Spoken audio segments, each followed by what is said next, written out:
बच्चों, सुप्रभात।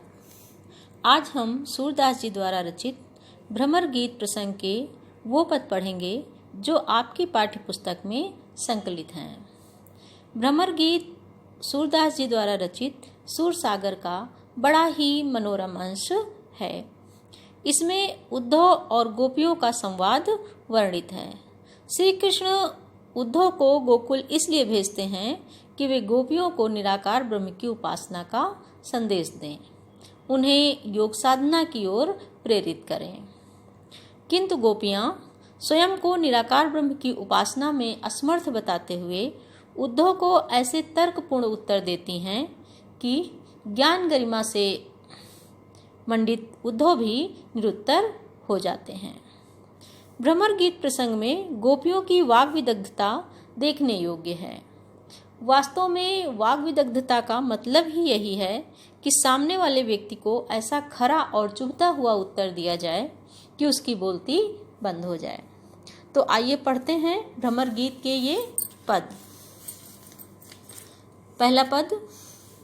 उधो मोहि ब्रज बिसरत नाही, हंस सुता की सुंदर कगरी अरु कुंजन की छाही, वह सुरभि वह बच्छ दोहिनी खरिक दुहावन जाही, ग्वाल बाल मिल करत कुलाहल नाचत गहि गहि बाही, यह मथुरा कंचन की नगरी मन मुक्ताहल जाही, जब सुरति आवत वासु की जिय उमगद तन्नाही, अनगन भारती करी बहुलीला जसुदानंद निबाही, सूरदास प्रभु रहे मौन हुए यह कह कही पछताही। इस पद में श्री कृष्ण के मन में बसी हुई ब्रज की मधुर स्मृतियों का सुंदर वर्णन किया गया है। श्री कृष्ण उद्धव से कहते हैं कि हे उद्धव, मुहि ब्रज बिसरत नाही, मुझे ब्रज का वो आनंद या ब्रज की वो स्मृतियां भूलती नहीं हैं। हंस सुता की सुंदर कगरी, हंस सुता, हंस सूर्य और सूर्य की पुत्री यमुना, अर्थात हंस सुता कौन हुई? यमुना। यमुना नदी का वो सुंदर किनारा अरु कुंजन की छाही, और उसके किनारे उसके तट पर लताओं के वे झुरमुट और उनकी शीतल छाया वो आज भी हमारे मन में बसी हुई है, उसका आनंद भूलता नहीं है। वह सुरभि वह बच्छ दोहिनी खरिक दुहावन जाही, श्री कृष्ण कहते हैं वे गायें, वे बच्छ बछड़े, दोहिनी दूध दूहने का वो पात्र जिसे लेकर के खरिक दुहावन जाए, जिसे लेकर के हम सब खरिका, खरिका शब्द ग्रामीण भाषा में प्रचलित शब्द है, जिसका मतलब है कि वो स्थान जहाँ पर गायें इत्यादि एकत्रित करके बांधी जाती हैं। तो श्री कृष्ण कहते हैं कि दूध का पात्र लेकर के वहाँ जाना, खरिका पर जाना, गायों को धोने के लिए उस स्थान पर जाना, और जाते समय ग्वाल बाल मिल करत कुलाहल, हम ग्वाल बाल मिल करके खूब शोरगुल जो करते थे वो शोरगुल, और नाचत गही गही बाही, एक दूसरे का हाथ बाही हाथ पकड़ के नाचते गाते हुए हम सब दूध दोहने के लिए वहाँ गायों के स्थान पर जाते थे। उस असीम आनंद की स्मृतियाँ आज भी मेरे मन में बसी हुई हैं। यह मथुरा कंचन की नगरी मन मुक्ता हल जाही, श्री कृष्ण कहते हैं कि यद्यपि ये मथुरा नगरी स्वर्ण नगरी है, यहाँ पर मणियों की, मुक्ताओं की, मोतियों की कोई कमी नहीं है, सारे सुख साधन सब संपन्न है ये नगरी। लेकिन जब वह सुरति आवत व सुख की, जब उस सुख की आनंद आती, बचपन के ब्रज में बिताए हुए दिनों के उस आनंद की सुरति स्मृति आती है, याद आती है, जिय उमगत तन्नाही, तो जिय मेरे मन में वो यादें उमड़ने लगती हैं, और तन नाही, उस समय मुझे अपने आप का भी, अपने शरीर का भी ध्यान नहीं रहता, अर्थात उन यादों में मैं अपनी सुध बुध सब खो देता हूँ। अनगन भाति करी बहुलीला जसुदानंद निबाही, श्री कृष्ण कहते हैं कि उद्धव, वहाँ पर बालपन में हमने और ग्वाल बालों ने मिलकर अनेकों लीलाएं की, अनेकों शरारतें की, अनेकों क्रीड़ाएं की, और सब कुछ माता यशोदा और बाबा नंद ने सहन किया। हंसते हंसते प्यार करते दुलारते हुए उन सारी शरारतों को उन्होंने सहा। सूरदास प्रभु रहे मौन हुए, यह कहीं कहीं पछताहीं। सूरदास जी कहते हैं कि प्रभु श्री कृष्ण इस तरह कहते कहते मौन होकर खड़े रह गए या चुप हो गए, अर्थात उनको अपनी उन स्मृतियों को व्यक्त करने के लिए शब्द नहीं मिले। श्री कृष्ण अपने मन में ब्रज की उन स्मृतियों का वर्णन करते करते चुप हो गए। बच्चों, इस पद में श्री कृष्ण के द्वारा सूरदास जी ने ब्रज की मधुर यादों का सुंदर वर्णन किया है। रस अद्भुत रस है, छंद गेय पद है, अलंकार में अनुप्रास और पुनरुक्ति प्रकाश है। हमने पहले भी बताया, जहाँ शब्दों की आवृत्ति हो, कही कही, गही गही, तो पुनरुक्ति प्रकाश अलंकार है। भाषा कोमल शब्दों से युक्त या कोमल कांत पदावली से युक्त ब्रज भाषा है। शैली गीतात्मक पद शैली है। अब हम दूसरा पद देखते हैं। बिनु गोपाल बैरनि भई कुंजय, तब वह लता लगत यति तन शीतल, अब भई विषम ज्वाल की पुंजय। वृथा बहत जमुना खग बोलत, वृथा कमल फूलन अलि गुंजय। पवन पान घनसार सजीवन, दधिसुत किरण भानु भई भुंजय। यह ऊधव कहियो माधव से, मदन मार कीन्ही हमें लुंजय। सूरदास प्रभु तुमरे दरस को, मग जोवत आँखियाँ भई छुंजय। इस पद में गोपियों के विरह की बड़ी ही मार्मिक व्यंजना हुई है। गोपियाँ उद्धव को संबोधित करते हुए कहती हैं कि हे उद्धव, श्री कृष्ण के चले जाने से हमारा तो पूरा जीवन ही विरह से व्याकुल हो गया है। बिनु गोपाल बैरनि भई कुंजय, गोपाल के बिना, श्री कृष्ण के बिना ये कुंजे, ये लताओं के झुरमुट जो हमें शीतल छाया देते थे, वे अब कैसे हो गई हैं? बैरी के समान हो गई, मतलब दुश्मन लगने लगी थी हैं। क्योंकि ये मनोवैज्ञानिक कारण है कि जो चीज़ें संयोग की अवस्था में सुखदायी होती हैं, वियोग की अवस्था में वही चीज़ें अधिक दुखदायी हो जाती हैं। गोपियाँ कहती हैं तब वह लता लगत तन शीतल, कि तब उन लताओं की जो छाया है वो मन और तन दोनों को ही शीतलता प्रदान करती थी। अब वही विषम ज्वाल की पुंजय, लेकिन अब वो भयंकर ज्वालाओं की भांति प्रतीत होती हैं। वो लताएं, वे झुरमुट, लताओं के झुरमुट अब भयंकर अग्नि की लपटों की भांति प्रतीत हो रही हैं। वृथा बहत जमुना खग बोलत, वृथा कमल फूलन यलि गुंजय। जो वस्तुएं श्री कृष्ण के साथ होने पर, श्री कृष्ण के ब्रज में रहने पर सुखदाई थीं, वे सब हमारे लिए और अधिक कष्टकारी हो गई हैं। अब तो ऐसा लगता है कि ये यमुना नदी वृथा बहत, बेकार में बहती है। खग बोलत, पक्षी बेकार में बोलते हैं, कूजते हैं। वृथा कमल फूलन, और ये कमल भी बेकार ही फूलते हैं। अलि गुंजय, और उनके ऊपर भौरे भी व्यर्थ ही गुंजायमान होते हैं। पवन पान घनसार सजीवन, दधिसुत किरण भानु भई भुंजय। जो वस्तुएं शीतलतादायक हैं वे सब हमको भूनने वाली हो गई हैं, जलाने वाली हो गई हैं। पवन, हवा, पान का पत्ता, घनसार, कपूर, सजीवन, संजीवनी बूटी कह सकते हैं, या ऐसे लेप जो शरीर को शीतलता प्रदान करते हैं। वे दधिसुत किसे कहते हैं? चंद्रमा को। चंद्रमा की किरणें जो शीतलता प्रदान करती हैं, वही चंद्रमा की किरणें श्री कृष्ण के ना होने पर भानु भई भुंजय, सूर्य की भयंकर लपटों की किरणों की भांति जलाने वाली, भूनने वाली हो गई हैं, जलाने वाली हो गई हैं। यह ऊधो कहियो माधव से मदन मार कीन्ही हमें लुंजय। गोपियाँ कहती कि हे उद्धव, तुम यहाँ से जाकर के उन माधव से, यानी उन श्री कृष्ण से ये कह देना कि तुम्हारे वियोग में मदन, कामदेव ने, जो प्रेम और श्रृंगार के देवता माने जाते हैं, वो कामदेव ने हमें और भी प्रताड़ित करके या और भी विरह से व्याकुल करके क्या कर दिया है? लुंज कर दिया है, शक्तिहीन बना दिया है। हमारे अंग प्रत्यंग शक्तिहीन हो गए हैं, क्षीण हो गए हैं। सूरदास प्रभु तुमरे दरस को मग जोवत आँखियाँ भई छुन जाए। गोपियाँ कहती हैं, सूरदास जी कहते हैं कि गोपियाँ कह रही हैं उद्धव से कि हे प्रभु श्री कृष्ण, तुम्हारे दर्शनों के लिए मग जोवत, मग रास्ता देखते देखते, बाट जोहते जोहते हमारी आँखें भी क्या हो गई, छुंजय हो गई हैं, ज्योतिहीन हो गई हैं, आँखों की ज्योति भी लुप्त हो गई है या चली गई है। इस पद में गोपियों का विरह अपने चरम उत्कर्ष को प्राप्त हो गया है। रस वियोग श्रृंगार है, छंद गेय पद है, अलंकार अनुप्रास, भाषा ब्रज है और शैली गीतात्मक पद शैली है। अगला पद पढ़ते हैं।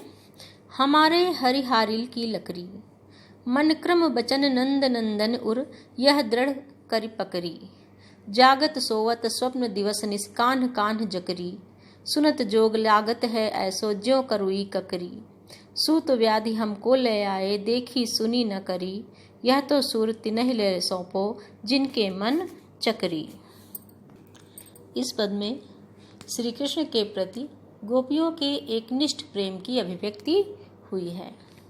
उद्धव गोपियों को निराकार ब्रह्म की उपासना का संदेश देते हैं, लेकिन गोपियाँ बड़े तर्कपूर्ण ढंग से उत्तर देती हैं कि वे निराकार ब्रह्म की उपासना में असमर्थ हैं, क्योंकि उनके मन में तो सिर्फ और सिर्फ प्रभु श्री कृष्ण का ही वास है। हमारे हरिहारिल की लकड़ी, गोपियाँ कहती हैं कि हमारे प्रभु श्री कृष्ण तो हारिल पक्षी की लकड़ी की भांति हैं। कहते हैं हारिल पक्षी अपने पंजों में सूखी लकड़ी हमेशा दबाए रहता है, तो उसी प्रकार जिस प्रकार से हारिल पक्षी उस लकड़ी को कभी छोड़ता नहीं है, हमेशा अपनी पंजों में उस लकड़ी को पकड़े रहता है, उसी प्रकार से मन क्रम बचन नंद नंदन उर, यह दृढ़ कर पकड़ी, हम सब ने मन क्रम और वचन से नंद नंदन, नंद के पुत्र श्री कृष्ण को अपने उर में, हृदय में दृढ़ता के साथ धारण कर रखा है। दृढ़ कर पकड़े, दृढ़ता से पकड़ लिया है, अर्थात दृढ़ता से धारण कर रखा है। जिस प्रकार से हारिल पक्षी सूखी लकड़ी को हमेशा पकड़े रहता है, कभी उसे छोड़ता नहीं है, उसी प्रकार नंद पुत्र श्री कृष्ण हमारे हृदय में दृढ़ता के साथ बसे हुए हैं। हमने उन्हें दृढ़ता से अपने हृदय में धारण कर रखा है, हम उनसे दूर नहीं हो सकती हैं। जागत सोवत स्वप्न दिवस निस, कान्ह कान्ह जकरी, गोपियाँ कहती हम तो जागते सोते दिन में रात में हर समय सिर्फ कान्हा कान्हा ही पुकारती रहती हैं, इसके अलावा हम और किसी का स्मरण कर ही नहीं सकते। सुनत जोग लागत है ऐसो, ज्यों करुई ककरी, गोपियाँ कहती कि उद्धव ये जो योग का संदेश तुम दे रहे हो, इसको तो सुनते ही ऐसा लगता है कि कड़वाहट मन में भर जाती है, जैसे कड़वी ककड़ी खाने पर मन, मुख का स्वाद के साथ साथ मन भी कड़वा हो जाता है। उसी प्रकार से तुम्हारे इस योग के संदेश को सुन करके हमारे मन में कड़वाहट भर जा रही है, हमें बहुत ही अरुचिकर लग रहा है ये तुम्हारा योग का संदेश। सूत व्याधि हमको ले आए, देखी सुनी न करी, गोपियाँ कहती कि उद्धव ये योग नामक कौन सी बीमारी है, यह योग रूपी ये कौन सी व्याधि, बीमारी, ये कौन सी बीमारी है जो तुम हमारे लिए ले आए हो, हमको दे रहे हो, हमको समझा रहे हो। ये बीमारी, ये योग साधना के बारे में ना हमने कभी सुना है और ना हमने कभी योग साधना किया है। यह तो सूर तिन्ह लह सौंपो, जिनके मन चकरी, गोपियाँ बड़े ही तर्क से उद्धव से कहती हैं कि उद्धव योग साधना के द्वारा क्या किया जाता है, मन को एकाग्र किया जाता है। तो इसकी आवश्यकता किसे है, जिसके मन चंचल हैं, जिनके मन एकाग्र नहीं हैं। तो ये जो योग नामक बीमारी तुम हमको समझा रहे हो, इसको तुम उनको ले जा करके दो जिनके मन चक्की की भांति चलायमान है। हमारा मन तो श्री कृष्ण की भक्ति में स्थिर है, उनके प्रेम में स्थिर है, तो हमें अपने मन को स्थिर करने की या एकाग्र करने की कोई आवश्यकता नहीं है। यानी योग साधना की हमें कोई आवश्यकता नहीं है। योग साधना की आवश्यकता तो उन्हें है जिनके मन चंचल हैं। गोपियों ने बड़ा ही सुंदर तर्क प्रस्तुत किया उद्धव के सामने कि योग साधना की हमें कोई आवश्यकता नहीं है, हम तो सिर्फ श्री कृष्ण के प्रेम में ही लीन रहने वाले हैं।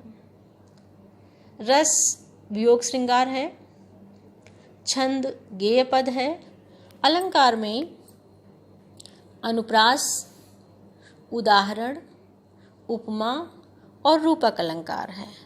उदाहरण देकर गोपियाँ समझाती हैं कि हमारा मन तो श्री कृष्ण की भक्ति में ऐसे रमा है, या ऐसे श्री कृष्ण को हमने अपने अंदर आत्मसात कर लिया है जैसे हारिल पक्षी हमेशा लकड़ी को पकड़े रहता है। और कान्ह कान्ह पुनरुक्ति प्रकाश है, ज्यों करुई का करी उपमा अलंकार है, सूत व्याधि योग नामक बीमारी रूपक अलंकार है, और चक्की के समान उपमा अलंकार है, जिनके मन चक्की के समान चलायमान उपमा अलंकार है। तो अनुप्रास, उदाहरण, उपमा, रूपक अलंकार है। भाषा ब्रजभाषा है और शैली गीतात्मक शैली है। अगला पद पढ़ते हैं हम। ऊधो जोग जोग हम नाही, अबला सार ज्ञान कह जाने, कैसे ध्यान धराही। तेई मूदन नैन कहत हो हर मूरत जिनमाही, ऐसी कथा कपट की मधुकर हम ते सुनी न जाही। श्रवण चीर सिर जटा बंधावहु, ये दुख कौन समाही। चंदन तज अंग भस्म बतावत, विरह अनल अतिदाही। जोगी भ्रमत जाहि लग भूले, सो तो है अपमाही। सूर श्याम ते न्यारी ना पलछिन, जो घटते परछाही। इस पद में भी गोपियों की श्री कृष्ण के प्रति एकनिष्ठ प्रेम की अभिव्यंजना हुई है, और गोपियों ने बड़ी ही चतुराई से उद्धव के योग संदेश को मानने से मना कर दिया है।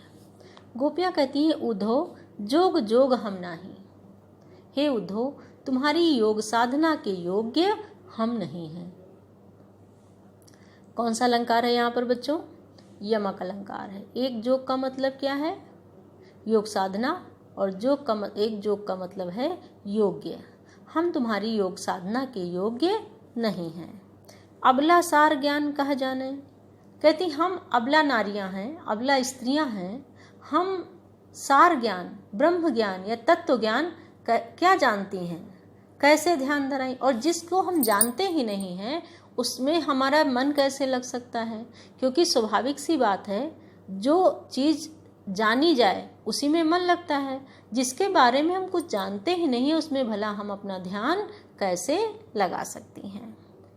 तेई मूदन नैन कहत हो हर मूरत जिनमाही। गोपियाँ कहती है, उद्धव तुम हर बात उल्टी बता रहे हो। तुम कहते हो नेत्रों को बंद करके ध्यान लगाओ और निराकार ब्रह्म की उपासना करो, लेकिन हमारे नेत्रों में तो श्री कृष्ण की छवि बसी हुई है। हम उन नेत्रों को भला बंद करके ध्यान कैसे कर सकते हैं? ऐसी कथा कपट की मधुकर हम ते सुनी न जाही। हे मधुकर, मधुकर का शाब्दिक अर्थ तो भौरा होता है, लेकिन यहाँ पर मधुकर या भ्रमर गीत में जहाँ पर भी मधुकर, अली जो भी शब्द आए हैं ये उद्धव के लिए आए हैं, क्योंकि ऐसा प्रसंग बताया गया कि जब उद्धव और गोपियों का वार्तालाप हो रहा था उसी समय एक भंवरा उड़ता हुआ वहाँ आया, और गोपियों ने उस भंवरे को संबोधित करते हुए उद्धव से बातचीत की। इसीलिए जगह जगह पर उद्धव के लिए अली या मधुकर संबोधन आता है। तो ऐसी कथा कपट की मधुकर हम ते सुनी न जाही। हे मधुकर या हे उद्धव, तुम्हारी ये कपटपूर्ण बातें, उल्टा पुल्टा बातें हमसे और सुनी नहीं जा रही हैं। अब तुम अपना ये योग साधना का जो योग साधना की जो बातें हैं ये बताना बंद करो। श्रवण चीर सिर जटा बधाओ, ये दुख कौन समाही। कहती हैं गोपियाँ कि तुम कहते हो कानों को चीर कर उसमें कुंडल पहन लो, जैसे योगी इत्यादि पहनते हैं। सिर जटा बंधाओ, सिर पर जटाओं को बांध लो। ये दुख कौन समाही, ये दुख भला हम स्त्रियां हैं, हम कैसे सहन कर सकती हैं।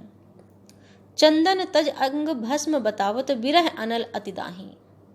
और तुम कहते हो कि चंदन को छोड़ करके अंग में, शरीर में भस्म लगाओ योगियों की तरह, लेकिन ये तो देखिए कि हम विरह अनल, विरह रूपी आग में वैसे ही जल रहे हैं, जिसके लिए हम चंदन लगाते हैं कि थोड़ी सी शीतलता मिल जाए। लेकिन तुम कहते हो कि चंदन को छोड़कर भस्म लगाओ। भस्म लगाने से तो हमारी जो ये विरह की आग है ये और अधिक उद्दीप्त हो जाएगी। तो ये उल्टा पुल्टा बातें करना अब आप बंद कर दीजिए। जोगी भ्रमत जाहि लग भूले, सो तो है अपमाही। और फिर योगी योग साधना के द्वारा क्या करते हैं, ब्रह्म को पाने का उपाय करते हैं, उसे ढूंढते हुए जगह जगह भटकते रहते हैं यहाँ से वहाँ, लेकिन वो ब्रह्म तो अपने अंदर ही विराजमान है और हमारे अंदर श्री कृष्ण के रूप में विराजमान है। तो हमें योग साधना करने की क्या आवश्यकता है। सूर श्याम ते न्यारी ना पल छिंजियों घटते परछाही। सूरदास जी कहते हैं कि गोपियां कह रही हैं कि हम श्री कृष्ण से तो एक पल भी अलग नहीं हो सकते हैं, ठीक उसी प्रकार से जैसे घट से परछाई, शरीर से परछाई अलग नहीं हो सकती, उसी प्रकार से हम श्री कृष्ण से एक क्षण के लिए भी अलग नहीं हो सकते हैं। गोपियों का श्री कृष्ण के प्रति एक निष्ठ प्रेम प्रदर्शित हुआ है और गोपियों के तर्क जो उन्होंने उद्धव को दिए वो भी दृष्टव्य हैं। वियोग श्रृंगार है, रस में छंद गेय पद है, अलंकार में अनुप्रास, रूपक और उपमा अलंकार है।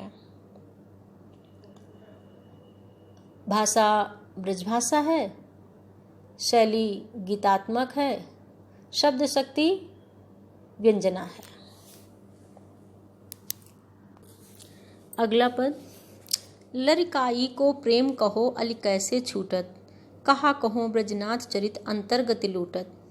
वह चितवन वह चाल मनोहर वह मुस्कान मंद धुनि गावनी, नटवर भेष नंद नंदन को वह विनोद वह बनते आवनी।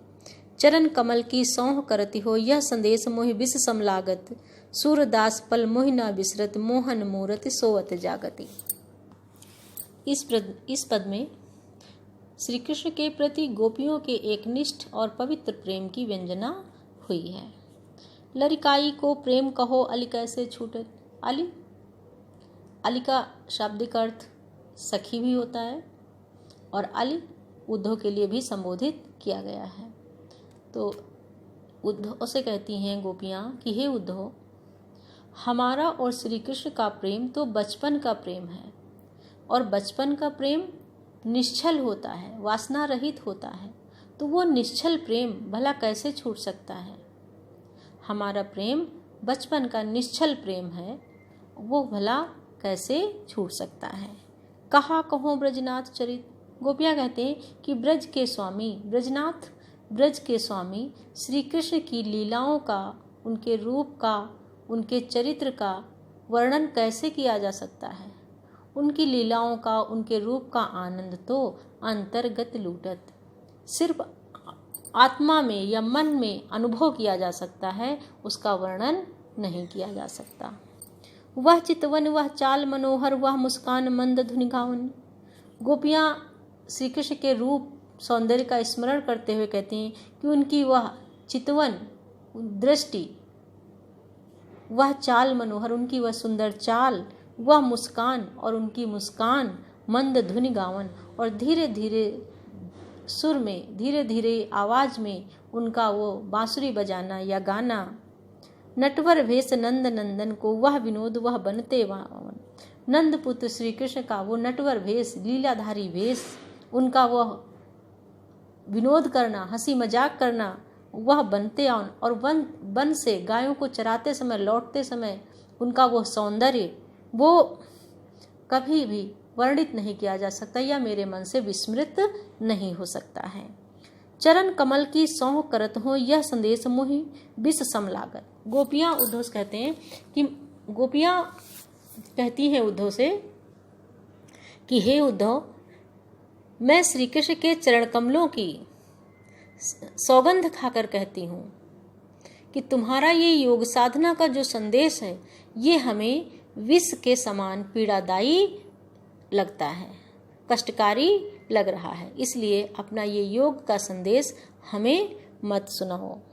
सूरदास पल मोहि ना विसरत, मोहन मूरति सोवत जागत। गोपियाँ कहती हैं कि मोहन मूर्ति, श्री कृष्ण की वो मूर्ति या श्री कृष्ण का वो रूप सोते जागते एक पल भी, एक क्षण भी हमारे मन से निकलता नहीं है, विस्मृत नहीं होता है, भूलता नहीं है। हम तो हर क्षण सोते जागते, हंसते रोते, हर समय श्री कृष्ण के ही ध्यान में डूबे रहते हैं। इसलिए अपना ये योग का संदेश जो विष के समान कष्टकारी है हमारे लिए, उसे अब मत सुनाओ। गोपियों की श्री कृष्ण के प्रति मार्मिक गोपियों का एकनिष्ठ प्रेम प्रदर्शित हुआ है श्री कृष्ण के प्रति, और गोपियाँ उद्धव की योग साधना को मानने से इनकार कर देती हैं। रस वियोग श्रृंगार है, छंद गेय पद है, अलंकार में अनुप्रास और उपमा अलंकार है, भाषा ब्रजभाषा है और शैली गीतात्मक पद शैली।